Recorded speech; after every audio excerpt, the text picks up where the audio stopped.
Next, we'd like to call to the stage Scott and Leslie Canada, your 2012 Achievement Award winners.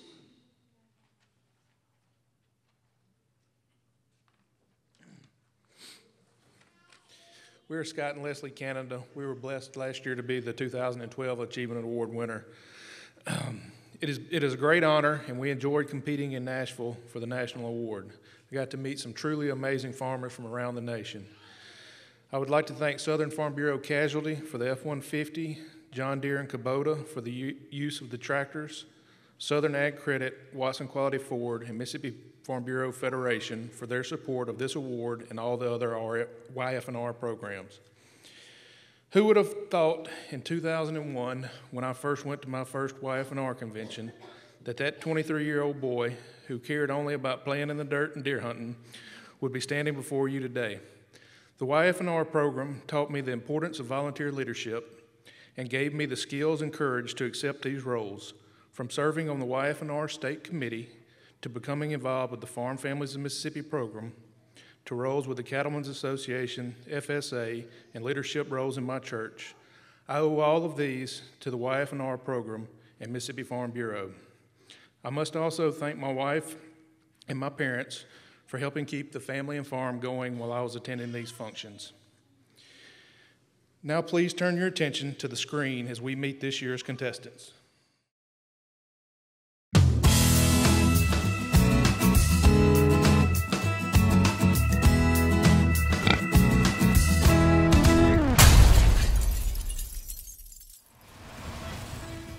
Our first finalists are Jud and Casey Davis from the Longshot community near Cleveland.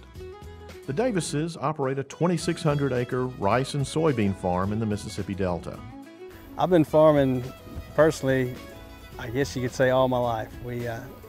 Ever since I was old enough to go with my dad, I've been going with my dad, and I think about the age of 13, I was able to start just driving equipment by myself, and I've taken off from there. I've spent all my summers through junior high, high school, and college coming home and working on the farm, and I enjoy it. I love it. This is what I was meant to do, I think.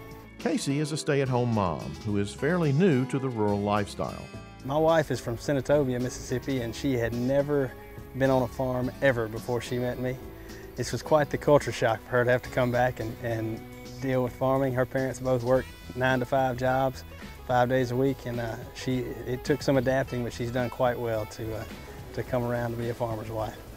Jud says that the biggest issue he faces in growing row crops is the cost of inputs. The commodity prices go up, but so do the input costs. Everything goes up accordingly. Nothing really changes on the net profit end of it. So it gets to be a very tight margin of error. You add in weather and different diseases, crop diseases and things like that. When in row crop, it's a very small margin of error to begin with, and then you add in inflated input costs, and it really gets to be tricky. You got to watch what you're doing very closely. Jud states that he has to stay on top of the technology advances in agriculture because not everyone on the farm does. My father is behind us cutting rice, and if you'll notice, he's on the oldest combine that we have, and he refuses to sell that because he says that he's a dinosaur and he's going to ride a dinosaur. He's not going to change. We get the newer equipment because he says that he's used to the older equipment, and that's where he's going to stay at. I've been a Bolivar County board member now for several years. I attend meetings regularly. I try to do the best I can is to be active on any situation where I need to be there. I make sure that I am there, and I try to voice my opinion where my opinion I feel is necessary. The Davises have 3 children: 4-year-old Caroline, Amelia, who is 2, and Walker, who just turned 1. Our next finalist is Carla Taylor from Boonville. Carla and her husband run a dairy farm in Prentiss County. We are Taylor Jersey Farm. My husband and I, along with his parents here, milk registered jerseys. We milk about 110 with right now probably about close to 20 due to calve within the next 2 months. We have about 125 young stock from baby calves on up to bred heifers. As with most dairy farms, the days are long and there's always something to do. We, of course, start with our morning chores. We milk at about 4:30 in the morning, 4:30 in the evening. Of course, we do our milking, we feed the calves, wash up, and then there's always something going on, whether it's heifers that need vaccinating, a new addition to our freestall barn, the new calf barn we're working on. There's always something that'll fit into those in-between hours of what are just our normal daily chores. The Taylors chose to raise Jersey cows for a number of reasons. Their disposition and the many benefits that they have. You know, they're a smaller cow, they are heat tolerant, they're more efficient. Their efficiency conversion of their feed conversion is a huge factor why a lot of dairymen are switching to Jerseys these days. And here lately there's been a lot of research come out that they actually have a smaller carbon footprint, which in today's day and age is huge. In a lot of areas where it's more populated, say California and a lot of the Idaho, the larger dairy states, but that also translates to being a big advantage here in Mississippi. To help save on feed costs, the Taylors have started mixing their own feed. Right now we have 3 different commodities out there that we're putting in with our grain mix that comes from our feed mill. Cottonseed, cotton hulls, and corn gluten, and then we have another mineral mix that we use as well. And we work closely with our nutritionists. We have a dairy nutritionist that looks at our forages and pays attention to the markets and helps us work through and sort through what's going to be the best options for our dairy. One of the things that Carla loves to do is to talk to non-farm people about farming when she's at the state fair. Whenever I go to a function or public event like that, I always try to take material with me that is educational, that is produced and paid for by the milk checkoff dollars or dairy checkoff dollars. Every day, multiple people a day will come through, oh, there's a cow. I've never seen a cow before. I've never touched a cow. So we always have at least one cow there that's just a big old pet that won't move, even if a bomb went off beside her. And you could take these people up to this cow, a grown cow, and let them pet her and touch her and talk to them about where their milk comes from and what all we as farmers do to make sure that's safe, the process that it goes through from here to their breakfast table. And then at the same time, we also have the opportunity to dispel any myths they might have heard about agriculture or dairy products or whatnot. The Taylors have 3 boys. Lee is 7, 5-year-old Carl, and Holden, who is 3. Our next finalists are Chris and Missy Mlon from the Swifttown community in Humphreys County. The Mlons run a catfish and row crop operation. Well, what we raise is a hybrid catfish, which is a cross between a channel and a blue cat. Normally we start somewhere in the mid-March to early April, depending on how the weather is reacting. That's when we start out stocking, and we use a 7-inch fish at the smallest, and we usually stock around 8,500 to 9,000 head per acre. You know, we start them out there, you know, they steadily grow throughout the season. And why we chose to raise hybrids versus a channel cat is they say that hybrids are not as susceptible to diseases and they grow faster, where traditionally it would take us almost 2 years to grow a channel cat out. We get these off in what, 8 months. A regular channel cat takes anywhere between 18 to 24 months from the time it's put in the water. With the hybrid, we can put in the spring and sell out that fall. So we single crop every year. Missy takes charge of feeding the fish every day. I come to the fish farm and I turn tractors off. Around 10:30 I start, I feed the catfish every day. I don't have a set amount of pounds that I feed a day. I just go along with the fish. I can tell how they're acting, or they tell me when they're full. The Mlons are in the process of converting some of their ponds into a split pond system. I took 3 traditional 12-acre ponds and turned the front end of the pond into 3 2-acre ponds.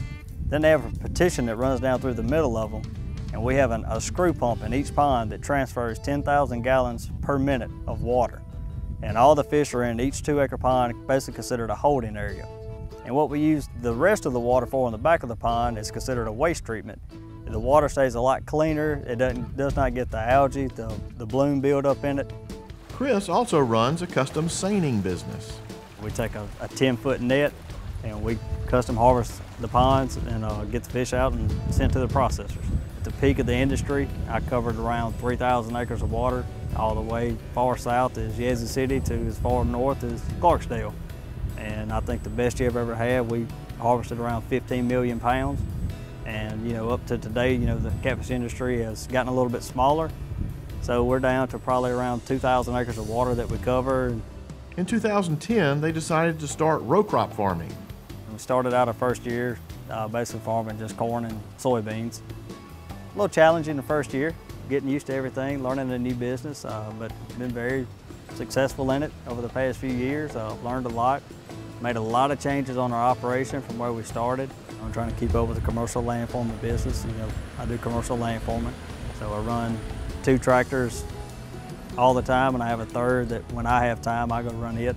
So we run a 24-yard bucket and a 17-yard, and you know, I run the 20-foot Namco finish scraper. You know, they're all equipped with a GPS control system. This is my passion. This is what I truly, besides being a mother, that I think, you know, this is what I love to do. You know, we started this 7 years ago together, and this was our first business that we started, and you know, this is our life. I wouldn't do anything else. I'm proud to be a catfish farmer, and we love it. The Mlons have 2 children, 7-year-old Reese and Anna Rivers, who is 6. Our next finalists this year are Matt and Carrie Edgar from Benton. The Edgars run a beef cattle and row crop operation in Yazoo County. This is originally my mom's parents' place, and I took it over when my grandfather decided to quit fooling with cattle, and I've been here ever since. We run a beef cattle operation of mostly Brangus and Angus cattle. All of them are fall calving cattle. We calve out in about a 45-day period, and about 2/3 of our land is permanent Bermuda grass pasture, and the other third is used to plant ryegrass for winter grazing. The row crop operation consists of about 1,400 acres of corn, soybeans, and wheat. Mostly beans are rotated behind wheat, and our row crop operation is pretty much all in the Delta. We still farm about 250 acres in the hills here, and our row crop is scattered out all over Yazoo County. And we have about 400 acres of irrigated crop land, and the balance of our crop land is dry land. Matt says one of the biggest challenges he's facing as a farmer is keeping enough land to farm. Every year, the farmland values and rental values are going up, and you have to just be more and more competitive on what you pay for rent, and it's getting real challenging because we have to have a really good budget and know where we stand to know what we can pay for our rental property, and to be able to keep enough land to farm. Obviously there's no more land being made, so we have to try to make do the best with what we have. Matt's been involved with Farm Bureau for many years, including being on the YF&R State Committee. I think Farm Bureau is great. My granddaddy got me involved with Farm Bureau and on the board, and we think it's great. It's helped me and my wife out a lot. We've met a lot of people that we wouldn't have met had it not been through Farm Bureau. Some of my best friends right now we've met through the YF&R program that we never would have met. It's not as many young people in farming anymore in our county here, and so it helped us reach out to other places in the state and find people that had similar interest to us to go and do things with and to get involved with. Carrie is a registered mammographer, and the couple has 2 sons, Adam, who is 7, and 3-year-old Wyatt. Next, we have Adam and Lori Steele from Magnolia, Mississippi. The Steeles operate a poultry farm in Pike County. I grow chickens, and our target weight is 8.75 in 63 days. And normally, here lately, for the last year and a half, I've done over that, about a 9.2 pound bird for average weight. We go through a lot of feed, corn and soybeans and all. Adam is a first-generation farmer, having purchased 4 poultry houses 3 years ago on land near where he and Lori grew up. We have $21,000 per house right now. It'd be $84,000 total. Usually during the wintertime, we'll go up to $22,500 in each house. With the heat in the summer, they kick them back a little bit, so it isn't so packed in there. The farm he purchased was not in operating condition, so the Steeles had to install new curtains, add more cool cells, a new alarm system, new nipple drinkers and regulators, and new 54-inch fans were added to each house. All of this and much more was added for the comfort of the birds. We keep them inside for climate control because, I mean, when it's 30 degrees outside, you know, we have to keep them, when they're 1 day old, we got to keep them 90. I think they got it made the whole time they're here because, I mean, they got all the feed they can eat, all the water they can drink, and temperatures are perfect, you know, 24/7, and alarms going off if it's not. Adam thinks it would be great to expand and raise even more birds. Eventually, probably building 2 more. I actually have 5 acres right in the field there, or, you know, enough room to build 2 more. We've talked about even purchasing my father-in-law's farm because he's getting close to 60 years old and all, getting ready to retire, and it's on family land, so it'd be pretty much, I need to buy it. In addition to the poultry houses, the Steeles have 35 acres of pine trees that will one day provide some income. Laurie is a lab tech at the local clinic, and when she has time, she and the kids enjoy coming out to see the chickens. They do come and help. They love coming to help. They think they helping big time, so which is good. So good quality time because I spend a lot of time up here, so instead at home. The Steeles have 2 boys, 5-year-old Slade and Sawyer, who is 3. Our last finalist is Matt Hudson from Wiggins. Matt raises cattle and soybeans on his farm in Stone County. The cattle operation is, I started several years ago with just a few calves and worked up to give me some mama cows, and over the last 4 or 5 years been able to work up to about 125 mama cows, and we've put them on a controlled breeding program where we have them on a 90-day calving, a spring calving period, and that's worked out really good. My folks never had any interest in farming at all. When I got out of high school, I had an opportunity to go to work for a man that had some cattle. He called me one day and asked me if I could take care of some for him, and I told him, you know, I never had much, but I'd like to, and he said, well, I got a whole load of baby Holstein calves I need raised on a bottle. Can you do that? And I said, well, anything to do with a cow, I was interested. So I went to work for him, and he told me that he only needed me for about 6 or 8 weeks, and I stayed with him almost 7 years, and he had to go on and do something different. That's where I got my mama cow herd started, and then I had opportunity to buy the place where I live now. We've been able to just stay at it and grow. In 2012, Matt decided he wanted to get into the soybean business. I used some of my ground that we had always run calves on and planted about 100 acres of soybeans, and that worked good. The beans cut good. I was really pleased with how that went, and this year we're going to sell the calves straight off of the cows in October, and I planted about 400 acres of beans this year. Last year, Matt was featured in one of the Farm Families of Mississippi TV spots that ran statewide promoting agriculture. I used best management practices to minimize soil erosion. It was unbelievable. I'd heard some people talk about the Farm Families of Mississippi before. I had never seen the actual commercial myself, and I was fortunate enough for them to ask me to be on the commercial, and once I was on there, everywhere you stopped, somebody said, hey, wasn't that you on that commercial?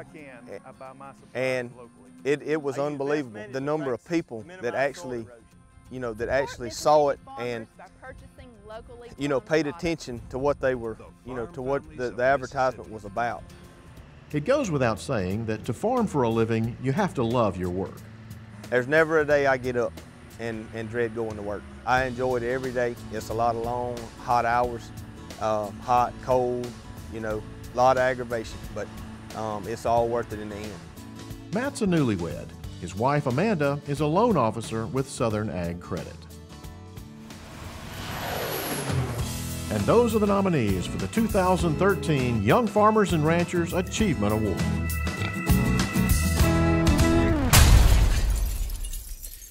We would like to thank our sponsors at this time. Southern Farm Bureau Casualty Insurance Company is sponsoring a 2013 Ford F-150 four-wheel drive for the Achievement Award winner. They're also sponsoring $500 cash for each regional winner. Southern Ag Credit sponsoring $500 for each regional winner. Watson Quality Ford sponsoring $500 for the State Achievement Award winner. Kubota is donating 250 hours use of a Kubota tractor, and John Deere is donating 100 hours use of a John Deere tractor.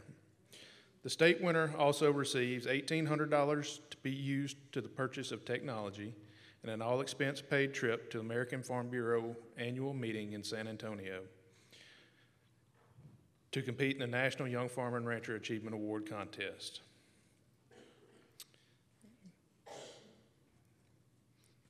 Your 2013 Mississippi Farm Bureau Young Farmer and Rancher Achievement Award winner is Matt and Carrie Edgar, Region 5.